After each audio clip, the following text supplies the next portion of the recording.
What is up, everyone? My name is Mr. J, and today I am very proud and very excited to bring to you this Dark Magician Invoked deck profile. I will explain my card choices as I go along through the deck profile, but feel free to test this out for yourself. I have to say, this is perhaps one of the most fun decks I've ever played, and Dark Magician, of course, as you know, is such a fan favorite. If there are tech cards that you like from this deck, or similarly, if there are cards you don't like and would change, please let me know in the comment section down below.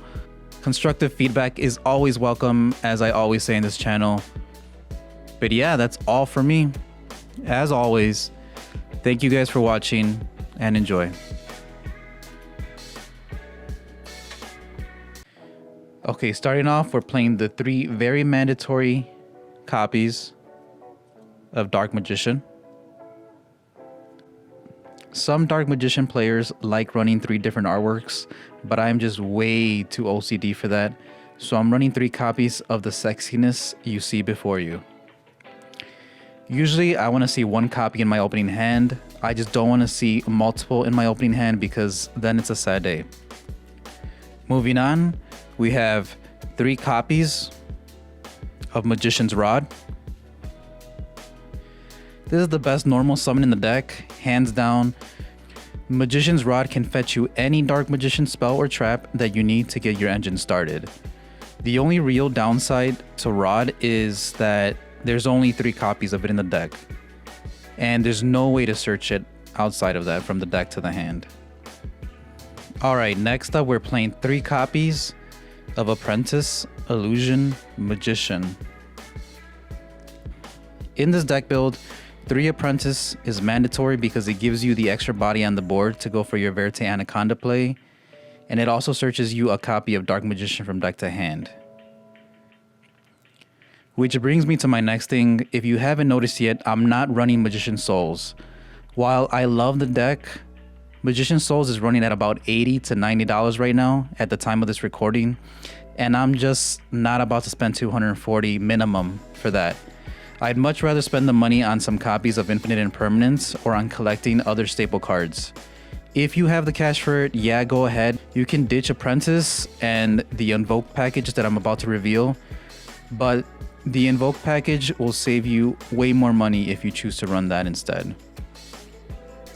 Speaking of which, I am running 3 copies of Alistair the Invoker. When I first tested this deck with Alistair, it ran so smoothly that I couldn't believe it. But it's really no surprise. Alistair is arguably the best normal summon in Yu-Gi-Oh! At the moment. Dogmatica Invoked won the LCS tournament, I believe, in late September, and players familiar with Alistair know how he's a 1-card Macabre. More importantly here though, Alistair just synergizes so well with the Spellcaster deck because it can fetch you Invocation, so you can fuse materials in your hand to summon Red Eye's Dark Dragoon, or the Dark Magician's Fusion if you have the Dark Magician in your hand, and an extra Spellcaster. Moving on, I am teching 1 copy of Palladium Oracle Mahad. So yeah, this is my personal tech, and I don't even know where to start. Mahad is my main deck out to Red Eye's Dark Dragoon. If Mahad's summon is not negated, then he will just beat over the Dragoon. Most players don't know, but Mahad doubles an attack when he is battling a dark monster. This effect doesn't activate, it doesn't start a chain, and the effect happens during the damage step, meaning your opponent has to negate the summon when it triggers in hand or risk losing the Dragoon in battle. But yeah, this guy is just a 5k beater if he's battling a dark monster. One of my friends insists on keeping the Dark Magician Girl in his deck as his target for Soul Servant, but Mahad can also get you the extra draw from Soul Servant if it's in the graveyard. And look, Dark Magician Girl will forever be my teenage crush, but she's not going to help me beat down my opponent's Dragoon. That for sure is a fact. Plus, I mean, like, look at Mahad in Secret Rare. Like, I'm not gay, I have nothing against you if you are gay, but just saying, damn, he looks good in Secret Rare. But okay, moving on. We are playing for the hand traps. 3 copies of Fantastical Dragon Phantasme. So yeah, Phantasme is the only hand trap at 3 copies, and I think he's just so good because a good amount of meta and rogue decks alike right now still link summon. So Phantasme gets you that extra body on the board, nets you a +1, and he can potentially unbreak your hand. There's a reason this card was once $100+. This is the best hand trap in my opinion for the deck, but you guys can substitute it for Ash Blossoms or Effect Veilers or whatever your personal preference is. And the last for our monsters, we do have the Red Eyes Black Dragon for the Red Eyes Fusion play. Somehow in this deck, it feels like less of a brick when you draw it, but nonetheless, you don't want to draw it. It feels like less of a brick because you're running a lot of fusion spells that are searchable, so you have Invocation that is searchable, and of course your Secrets of Dark Magic that's searchable. Regardless, like I said, I would rather open up a Phantasme than open up with this, because yeah, I don't think anyone wants to open that. Alright, that's it for our monsters. Alright, moving on to our spells, we have 3 copies, of course, of Dark Magical Circle. Banishing your opponent's card effect due to Circle is always fun, can't say anything else about it. And of course, you can always use Soul Servant to stack any Dark Magician spell or trap you need to the top of the deck, and then just get it off Dark Magical Circle. I believe 3 is a must. I think 2, you wouldn't see it as often, and you definitely do want to open up either this or Eternal Soul. Next up, we're running 3 copies, oh yes, of Soul Servant. Definitely one of the favorite cards in the deck. Soul Servant gives you the extra draw power. You can banish it from your graveyard, and if you have a Dark Magician and a Mahad engrave, you will draw 2 cards from the deck. This card is the reason I decided to play Dark Magicians in the first place. It's just the whole idea or mechanic in the anime of like Destiny draw that is just so cool. Take Mahad for example, if you just stack it on top of your deck with Soul Servant, banish Soul Servant if you have a Dark Magician in the graveyard, draw the Mahad and special summon it to the board the way you would in the movie, The Dark Side of Dimensions, and then just beat over whatever dark monster your opponent has. That's just like anime level type stuff, and it's so fun to pull off in a real duel. Then moving on to our Invoked stuff, we have 3 copies of Magical Meltdown. Of course, 3 copies of Magical Meltdown essentially means that you're running 6 copies of Alistair the Invoker in the deck, and this just guarantees that you will open a good normal summon no matter what, because you will either open up Magician's Rod or Alistair to start your plays going first or going second. And then remember, if you do have Magical Meltdown on the field, your opponent cannot respond to Invocation, and he cannot respond to Secrets of Dark Magic. Then moving on with more Invoked cards, we're running 2 copies of Invocation. 2 copies is good enough. I think 3 copies would be a little too cloggy in this build. Since it's searchable, like I said, you're technically running 6 copies of Alistair. So if you normal summon Alistair, you can search your Invocation, and if you happen to have a Dark Magician in your hand and a Spare Dragon, then you can go straight into your Dark Dragoon, which serves the purpose of getting you the Dragoon out, obviously, but also getting your Dark Magician into the grave. Then for the 1-ofs in the deck, we have, of course, the 1 Red Eyes Fusion. Most likely this will be sent from the deck to the graveyard via Verte Anaconda's effect, but hey, if you open it, then lucky you. The other 1-of is 1 Instant Fusion. There's a reason this card is limited to 1. This is a good card going first or going second. Turn 1, it's basically just an extra body for your Anaconda play. And turn 2, it can help you bait out your opponent's negates, because our target for the Instant Fusion is usually Thousand Eyes Restrict. And of course, the card we've been talking about, 1 Secrets of Dark Magic. Just at 1 because it's searchable, and if you really need it again, you can always recycle it with Soul Servant to stack from the graveyard to the top of the deck. This fusion spell is a quick play, so it helps you OTK your opponent, as it can be used obviously during the battle phase.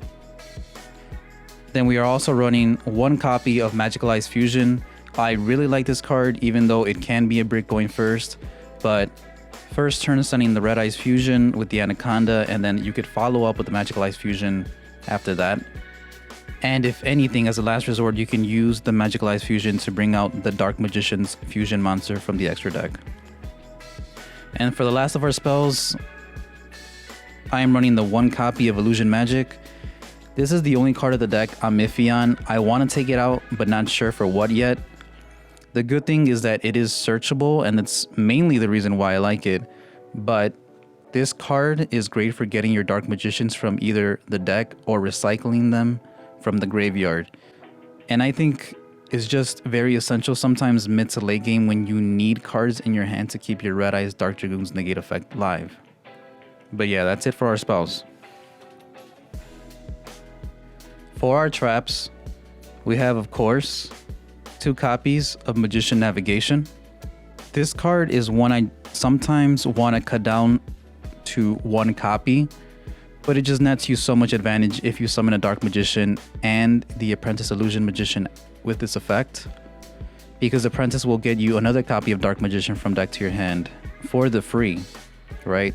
But the second effect is also important. If you control Dark Magician, you can banish this card from the graveyard, and then obviously negate any spell or trap card your opponent activates. So yeah, that's broken. And honestly, I assume your opponent's salt level rises exponentially if you ever banish this to negate an evenly matched or a lightning storm. It must be brutal. Next up, we have the 2 copies of Eternal Soul. Not 3, because you definitely do not want to have multiple copies in your opening hand, but being able to summon a Dark Magician every turn for basically free, right, is just too good. We're running 2 copies just in case something happens to the first one. And then last, for our traps, we do have 3 copies of Infinite Impermanence. Arguably the best hand trap in the game right now. Impermanence is good going first or going second. It dodges that 1 copy of Called by the Grave that we have right now in this format. But it also makes it so if your opponent is running triple Tactics Talent, it makes it a dead card, right? Because this is not a monster effect, it's strictly a trap. But yeah, if you can afford these, definitely put these in your deck. A playset of Imperms is a fraction of the price of what a playset of Magician Souls would cost you right now. But if you're looking for a more budget option instead of the Infinite Impermanences, I would definitely use Effect Failers as the budget option. And that is it for our traps. Moving on to the extra deck. Alright, for the extra deck, starting off, we have 2 Red Eyes Dark Dragoon. Yes, 2 copies of Big Daddy Red Eyes Dark Dragoon. Dragoon is such a powerful monster. If you have ever faced down a Dragoon, you know how hard it is to out. It can sometimes take up a lot of your opponent's resources just to get over this thing. I run 2 copies because, of course, 1 for the Red Eyes Fusion. Then later on, you could use Magicalized Fusion to bring out the second copy. Even though you do have to run some bricks, and technically I think the only brick that would count in this deck is the Red Eyes Black Dragon. But yeah, if you can play it, you should play it because this is such a fun card. Scratch that, it's a fun card when it's on your side of the field. But moving on, we have 1 copy of the Dark Magicians. This card is so good because anytime a spell or trap is activated, you get to draw. I'm sure everyone knows that if you're a Dark Magician player. But this card just synergizes so well with Soul Servant because you can stack any Dark Magician card you want to the top of your deck, then immediately use the Dark Magician's effect to draw that card. It's just a crazy amount of pluses this card can generate if it's left on the field unchecked. And obviously we are not running the Dark Magician Girl because we are not running Magician Soul, and therefore Dark Magician Girl is just a hard brick. There's no reason to be defensive.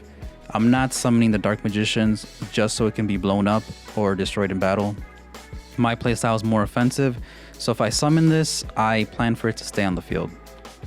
Then we have the 1 copy of Dark Magician, the Dragon Knight. Honestly, this is one I want to cut because just in playtesting and playing with my friends, I just never bring this card out. Yes, it's important because you can bring it back with Eternal Soul, because technically it's a Dark Magician in grave and on the field. But when you're fusion summoning, you usually have a choice, right? These require the same materials, but I would rather summon a Red Eyes Dark Dragoon over the Dragon Knight, and that's the problem. So that's up to you, personal preference, but again, this is a more defensive card. It's nice to have in the deck, but I might take it out because the one thing I am missing in this extra deck is something like a Nightmare Phoenix to get rid of opponent's back row. Moving on, we have the Invoked monsters. Of course, the one Makaba, the one Purgatrio, and the one Kaliga. Makaba is definitely self-explanatory. Not only can negate your opponent's cards, as long as you have the same type of card in your hand to pitch, right? But it also banishes the card that's negated. So it's amazing because if you can manage to get this on the board, you could technically banish an opponent's Dragoon in response. Then of course we have the 1000 Eyes Restrict. This is our instant fusion target, and of course I like it because it's a spellcaster, so you could fuse it away for the Dark Magician's fusion.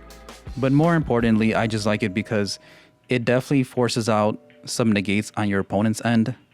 Say if they have a Borreload Savage or a Cyber Dragon Infinity, you use instant fusion and then you bring this out and your opponent is forced to use the negation on the 1000 Eyes Restrict.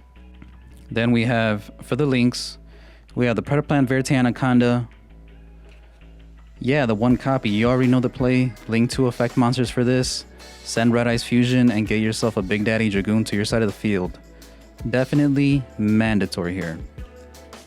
Moving on, we have one Blackluster Soldier, Soldier of Chaos. This is just a flex spot, to be honest.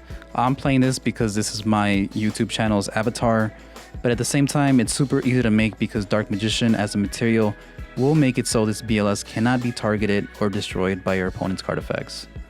If you were to replace this with something more budget, again, I would go with like a Nightmare Phoenix. Then I am running Celine, Queen of the Master Magicians, and the Access Code Talker. These were recently placed in the extra deck, and they are definitely going to stay here. Celine makes it stupid easy to summon Access Code Talker, since practically every monster in the deck is a spellcaster. So you could Celine, revive a Dark Magician, and if Circle is on the field, you'll banish an opponent's card for free. And then you could turn the Dark Magician into an M-Duck, and then link those two away for the Access Code Talker.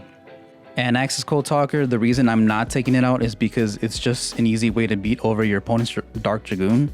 And you already know, this is a $70 card, it's just a game ender in general. The budget option I would recommend is a Boros Sword Dragon. I know Boros Sword Dragon isn't cheap either, but it's a fraction of this card's price. Then finally, for our last 3 link monsters, there's the one Almirage, the one Secure Gardener, and the one M-Duck, the World Chalice Dragon.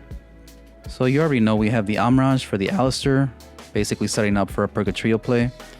The one Secure Gardener, so you can make your first turn Makaba if you need to. And then the one M-Duck, the World Chalice Dragon. Some players still insist on playing Link Spider.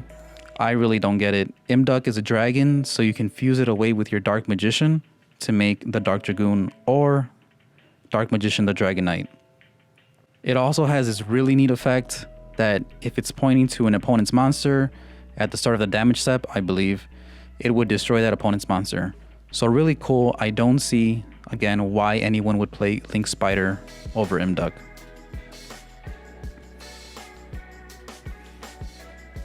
But that's all, guys. Let me know in the comment section what you liked about this deck, and again, what would you change if you have tested this deck already. Hope you enjoyed this Dark Magician Invoked deck profile. Thank you all for watching, and I will see you all next time.